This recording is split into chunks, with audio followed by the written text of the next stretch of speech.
नुकतेच पुणे महानगरपालिकेमध्ये 25 कोटीचे 3 रस्ते विझवण्याचे खड्डे विझवण्याची निविदा प्रक्रिया आणि त्या संदर्भामध्ये उच्च अधिकारी पैसे मागणं, आयुक्ताच्या नावाने पैसे मागणं, या संदर्भामधली बातमी सगळीकडे आपण वाचली असेल, फुटली असेल.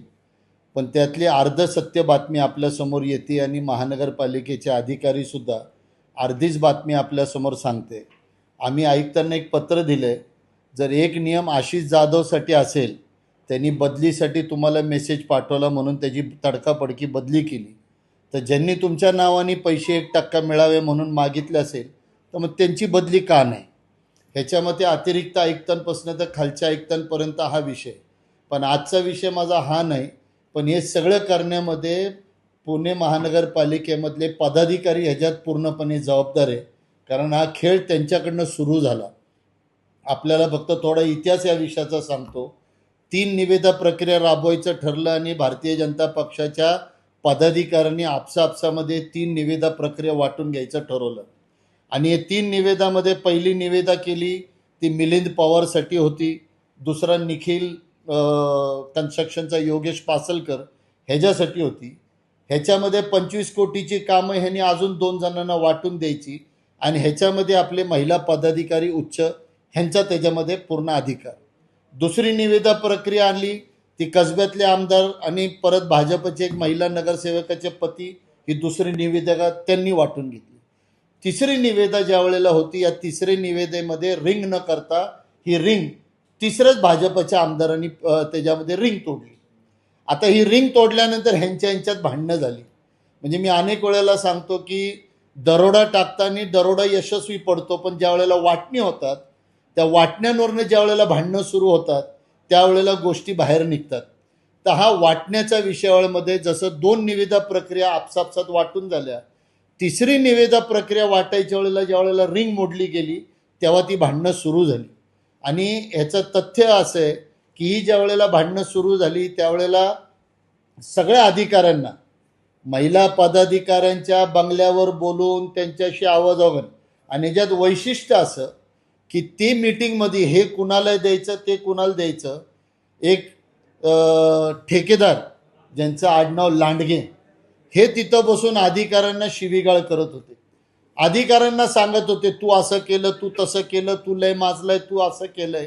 आणि हा त्यातला एक बेनिफिशरी हा लांडगे ह्यांनी ठरवतोय नाही हे या भाजपच्या आमदाराचं आहे, नाही हे या महानगरपालिकेच्या महिला पदाधिकाऱ्याचं आहे, आणि हे तिसरं असं आहे. आणि ज्या वेळेला ह्याच्यामध्ये एका भाजपच्या आमदाराचा ठेकेदार अपात्र केला त्यावेळेला ही सगळी सुरुवात झाली. तर कुणाला अपात्र करायचं ठरवलं होतं? पहिल्या निवेदनामध्ये त्यांना योगेश पासलकर हा निखिल कन्स्ट्रक्शनवाला ह्याला अपात्र करा म्हणून सांगितलं. दुसऱ्यामध्ये त्यांनी देवकरला पात्र करा म्हणून सांगितलं आणि कटारियाला अपात्र करा म्हणून असं सांगितलं. तिसरी जी झाली त्याच्यामध्ये 8 ते 9 आले. त्यात Ganesh construction, Naik construction, sunshine construction या सगळ्यामध्ये आंबेकर जे अधिकारी होते त्यांच्याकडनं ते झालं नाही आणि रिंग मोडली गेली.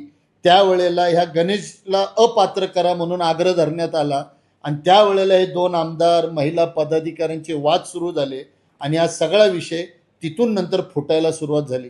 आमची आयुक्तांना आज सकाळी सुद्धा मी भेट घेतली, आताही मी लेखी पत्र देतोय. हे तिन्ही निविदा प्रक्रिया तर त्यांनी रद्दच केल्या पाहिजेत, कारण ऑलरेडी त्याच्यामध्ये रिंगा झाल्या, त्याच्यामध्ये पदाधिकाऱ्यांनी ते वाटून घेतलेले आहेत. पण अधिकाऱ्यांना तुम्ही कधीच शिकवणार आहात की चुकीच्या कामाला नाही म्हणायचं? हे अधिकारी कोणत्याही चुकीच्या कामाला नाही म्हणायची सवयच लावून घेत नाहीत. कुणाला पात्र करायचं कुणाला अपात्र करायचं हे अधिकारी टक्केवारी घेऊन करायला लागले. पदाधिकाऱ्यांचा कसाही दबाव जरी असला तरी या अधिकाऱ्यांनी याला जुमानलं का पाहिजे? तर हे जुमानतात त्याच वेळेला जेव्हा हँड इन ग्लव्ज इंग्लिशमध्ये म्हण आहे, ज्या वेळेला अधिकारीच ह्याच्यामध्ये सामावलेला असतो त्यावेळेला तो अधिकारी नाही म्हणण्याची हिंमत करत नाही. मग आता आयुक्त ही हिंमत दाखवणार आहे का? ज्या आशिष जाधवांना तुम्ही तडकाफडकी त्यांची सस्पेन्शन काढलं, तसंच ह्या खात्यामधील जे जे अधिकारी होते ह्यांना तुम्ही सस्पेंड करणार आहात का? आणि त्याहीपेक्षा जर ही एक मीटिंग अतिरिक्त आयुक्तांपासून तर खालच्यापर्यंत, म्हणजे तुम्हाला मी नावं घ्यायची म्हणली तर त्याच्यातले HOD, त्याच्यातले AE, त्याच्यातले DYC, म्हणजे गव्हाणे, वायसे, उपरे, दाभाडे, कोलते मॅडम आणि बनकर साहेब या सगळ्यांना बंगल्यावर बोलून ठेकेदारांनी दम द्यावा, आणि ते पण महिला पदाधिकाऱ्याच्या उपस्थितीमध्ये. आणि जर हे आता मी हे बोलल्यानंतर कोणतरी म्हणाल खोटं बोलतोय, दावा ठोकतोय, तर माझी आजच मागणी आहे, 26 जुलैची बंगल्याची CCTV रेकॉर्डिंग आपण काढावेत आणि त्या CCTV रेकॉर्डिंगमध्ये जे जे असेल ते जाहीर करावे. म्हणून परत एकदा त्या वेळेला सुद्धा तिकडं ह्या कोलते मॅडमला सुद्धा त्या लांडगे म्हणून जो ठेकेदार होता त्यांनी अर्वाच्य शब्दामध्ये जी भाषा वापरली, तुम्ही पैसे खाता म्हणून तुम्ही हे करत नाही, तुम्ही ते करत नाही, तुम्ही हे बदललं पाहिजे. आणि तिथे एक अधिकारी म्हणला, तुम्हाला काय अधिकार आम्हाला बोलायचा? त्यात आपले महिला पदाधिकारी म्हणतात, ते माझ्या परवानगीने बोलतायत, तुम्ही बोलू नका. अशा पद्धतीने जर होणार असेल तर आयुक्त हिंमत दाखवणार आहेत का? आयुक्त ह्या अधिकाऱ्यांना जर असं तुम्हाला कोणता राजकीय दबाव होता तर आयुक्ताच्या कानावर का घातलं नाही, हा पहिला प्रश्न आयुक्तांनी विचारलं पाहिजे.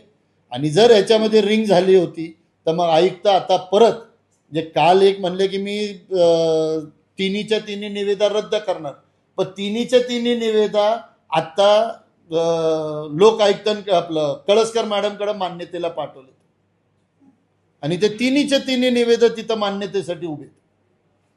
एकीकडे तुम्ही सांगणार आम्ही रद्द करणार, आणि परत हे सगळं झाल्यानंतर परत तुम्ही ते मान्यतेसाठी आणणार, म्हणजे हे आम्हाला कळत नाही. म्हणून ही भूमिका खूप चुकीची आहे आणि ह्याच्यामध्ये पूर्ण महानगरपालिकेची बदनामी होते. मग ह्याच्यात सत्ताधारी असू किंवा कोणी असू, अधिकारी, आयुक्तांनी, पदाधिकाऱ्यांनी या महानगरपालिकेची गरिमा सांभाळावी, एवढी आम्हाला आमची त्यांना विनंती.